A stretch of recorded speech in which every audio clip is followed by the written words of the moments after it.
Praise the lord. ప్రభువైన యేసుక్రీస్తు నామములో ఈ కార్యక్రమాలు వీక్షిస్తున్న మీ అందరికీ ప్రభు పేరిట శుభాభివందనాలు తెలియచేస్తున్నాం. దేవుని మహాకృపను బట్టి ఈ ఉదయకాలము పరిశుద్ధ గ్రంథము దేవుని మాటలు మనము ధ్యానించుకుందాం. లూకా సువార్త 21వ అధ్యాయము 34వ వచనం చదువుతున్నాం. మీ హృదయములు ఒకవేళ తిండి వలనైనను, మత్తు వలనైనను, ఐవిక విచారాల వలనైనను మందులు కాక, మీరు దినములు అకస్మాత్తుగా ఆ దినము అకస్మాత్తుగా మీ మీదకి ఉరి వచ్చినట్లు రాకుండా మీ విషయములో మీరు జాగ్రత్తగా ఉండుడి. ఈ వాక్యములో యేసు ప్రభువారి యొక్క రాకడను గురించి సూచిస్తూ అకస్మాత్తుగా మీ మీదకి ఉరి రాకుండా ఉండినట్లు మీరు ఏ విషయములో కూడా మత్తులై ఉండద్దు. తిండి వలనైనను కానీ, ఐవిక విచారాల వలన కానీ, మరి ఏ విషయములోనైనను కూడా మీరు మత్తులై ఉండద్దు. మనుషుల మీదకి ఉరి వచ్చినట్లు అకస్మాత్తుగా ఉరి వగ్గి ఉన్నదని వాక్యము చెబుతున్నమాట. ఈరోజు ప్రియమైన దేవుని బిడ్డలారా, లోకములో మనుషుడు అన్నీ సమకూర్చుకొని అన్ని విషయాల్లో మేము ముందంచు ఉన్నామని అనుకొనుచు ఉన్నటువంటి ఆలోచన విధానాలు మాందత్వము కలుగు చేస్తున్నాయి. అందుకని మీ విషయములో జాగ్రత్తగా ఉండండి. మీ విషయములో జాగ్రత్తగా ఉండండి. అకస్మాత్తుగా ఉరి వచ్చినట్లు వారి మీదకి వచ్చును. గమనించండి, 36వ వచనములో కూడా మీరు గమనిస్తే, కాబట్టి మీరు జరగబోవు వీటినన్నిటినీ తప్పించుకొని మనుష్య కుమారుడి ఎదుట నిలవబడుటకు శక్తి కలిగిన వారగునట్లు ఎల్లప్పుడూ ప్రార్థన చేయుచు మెలకువగా ఉండుడి. ఆ ఉరి నుండి తప్పించబడిన వారు ఎవరు? ఆ ఉగ్రత నుండి తప్పించబడినటువంటి అనుభవం ఏమి సూచిస్తుందంటే, యేసుక్రీస్తు నందు నిలిచి శక్తి కలిగిన దేవుని యందు ఎల్లప్పుడూ ప్రార్థనలతోనూ మెలకువగా ఉండినట్లయితే వారు తప్పించబడతారు జరగబోతున్నటువంటి ఆ ఉరి నుండి. ఈ వాక్యములో మనం గమనించాలి, ఇదిగో అకస్మాత్తుగా ఉరిపడినట్లుగా మనుషులను లోకములో, పాపములో, బలహీనతల్లో, వ్యసనాలలో కృంగదీస్తున్నటువంటి అపవాది ఉరియొగ్గి ఉన్నాడు. వాటి నుంచి తప్పించబడాలంటే ప్రభు అయిన యేసుక్రీస్తు పరిశుద్ధుడు, ఆయన పరిశుద్ధ రక్తము చేత కడగబడి పవిత్రమైనటువంటి మార్గములో ఎల్లప్పుడూ ప్రార్థన యోచనలతో వాటిని తప్పించగలుగుతూ వాటి నుండి తప్పించబడతారని వాక్యం చెప్తున్నమాట. కీర్తనకారుడు రాసినటువంటి కీర్తనలో కూడా 91వ కీర్తన ఉంటుంది. 3వ వచనం చదువుతున్నాం. వేటగాని ఊరి నుండి ఆయన నిన్ను విడిపించను, నాశనకరమైన తెగులు రాకుండా నిన్ను రక్షించను.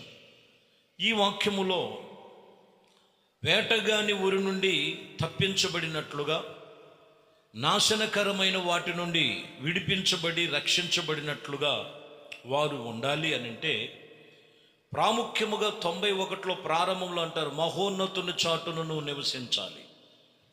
మెలకువ కలిగి దేవుని సన్నిధిలో అత్యాశక్తితో జాగ్రత్తగా భక్తి జీవితాన్ని, ప్రార్థన జీవితాన్ని ఆసక్తి కలిగి భయభక్తులు కలిగి నడుచుకోవలసిన దినములివి. లేని ఎడల అకస్మాత్తుగా వారి మీదకి ఉరి వచ్చును. వాటి నుండి తప్పించబడిన వారు దేవుడు ప్రభైన యేసుక్రీస్తునందు ఆయన ఆశ్రయ దుర్గముగా ఆయన యందు మనము నిలిచిన వారై ఉండాలి. లేని ఎడల అపవాది అయిన సాతానుడు ఏదో ఒక విషయములో ఉరివేసి ఉన్నాడు.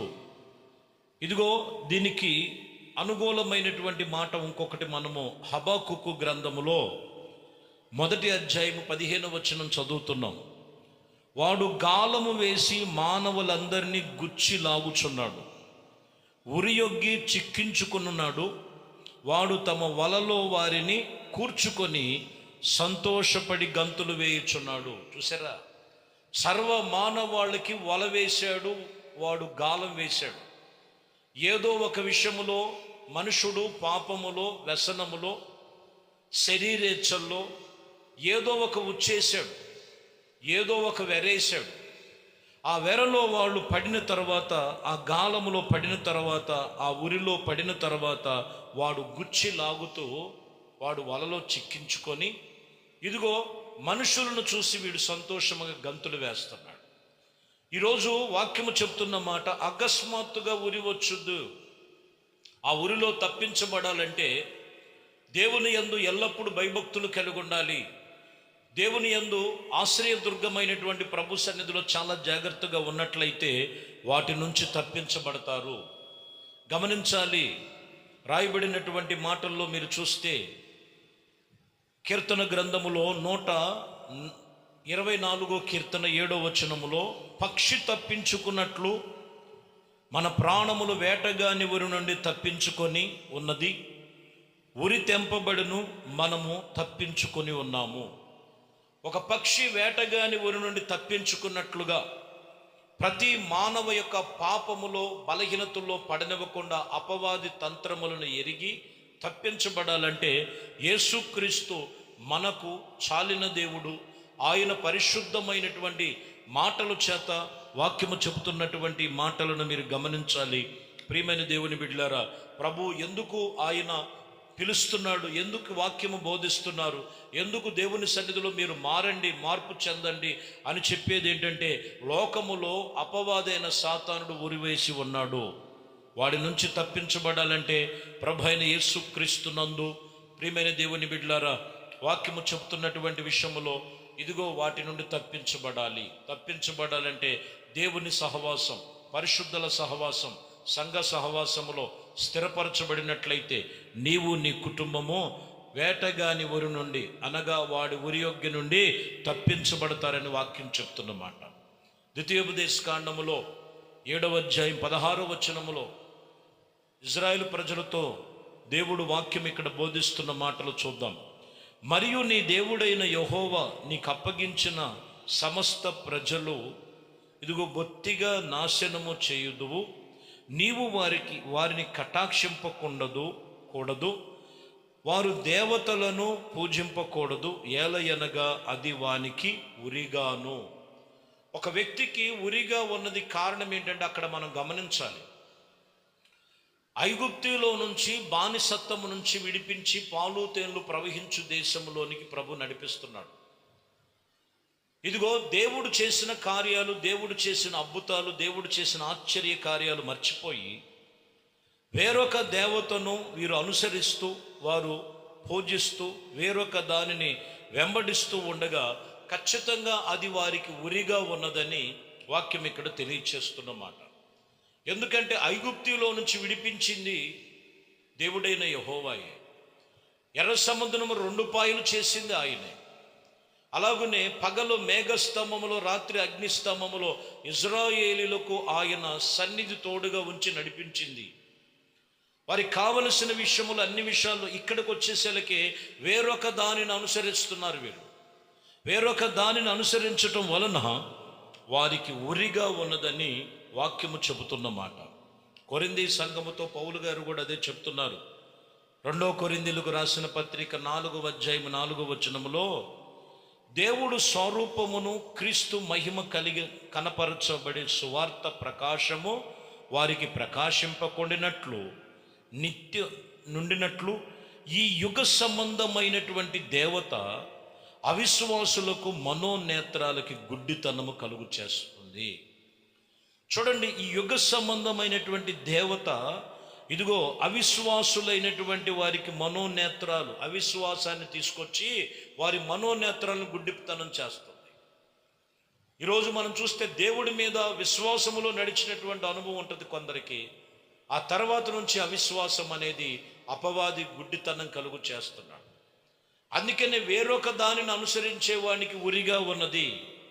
వాక్యం ఇక్కడ తెలియచేస్తున్న మాట, ఇదిగో అకస్మాత్తుగా ఉరి వచ్చును. ఆ ఊరి నుండి తప్పించబడాలంటే మెలకువ కలిగి ప్రార్థన చేయటం అని ప్రభు చెప్తున్నారు. రెండవదిగా మనం గమనించినట్లయితే మహోన్నతుని చాటును నివసిస్తూ ఆయన సన్నిధిలో ఉన్నట్లయితే వేటగాని ఊరి నుండి ఆయన తప్పించి నాశనకరమైన తెగులు రాకుండా తప్పించును. లేని ఎడల లోకములో వాడు గాలం వేసి గుచ్చి వలలోనికి లాగుతున్నాడు. ఇదిగో అపవాదైన సాతానుడు. ఇదిగో పక్షి తప్పించుకున్నట్లుగా ప్రతి ఒక్కరూ తప్పించబడాలి. దేవుని వాక్యమును బట్టి దేవుడు సన్నిధిలో భయభక్తులతో వారు నడుచుకుని ప్రభుతో నిబంధన కలిగి ఉండాలి. లేని ఎడల వేరొక దానిని అనుసరించినట్లయితే అది వారికి ఉరిగా ఉన్నది. అందుకే ఈ యుగ సంబంధమైన దేవత అవిశ్వాసులుగా వారిని మలిచి అవిశ్వాసులకు వారి మనోనేత్రాలకు గుడ్డితనము కలుగు చేస్తుంది. కాబట్టి ప్రియమైన దేవుని బిడ్డలారా, ఈరోజు ప్రభు వాక్యము చెప్తున్న మాట, వాక్యములో రాయబడిన సత్యమును మీరు గమనించండి. ఇదిగో ఉరి ఒగ్గి ఉన్నాడు. వాటి నుంచి తప్పించబడటానికే ఈ సువార్త, దేవుని వాక్యము ఈ ఉదయకాలము దేవుడు నీతో మాట్లాడుతూ ఉండగా, బలహీనతలో, లోపములో, శాపములో మనుషుడు బలహీనుడైపోతున్నాడు. కారణం ఏంటంటే ఏదో ఒక వాడు ఉరి వేసి ఉన్నాడు, ఉచ్చు వేశాడు, గాలం వేశాడు. వారి నుండి తప్పించబడాలి. వాడి నుండి తప్పించబడాలంటే యేసుక్రీస్తునందు విశ్వాసము కలిగి ప్రభునందుకు రా. ప్రభు సన్నిధిలో చెప్పినట్లుగా మారు మనస్సు కలిగి మారు మనసుకు తగిన ప్రతిఫలము పొందుకొని ప్రభు సన్నిధిలో మెలకువ కలిగి నీ ఆత్మీయ జీవితాన్ని జాగ్రత్తగా కొనసాగించు.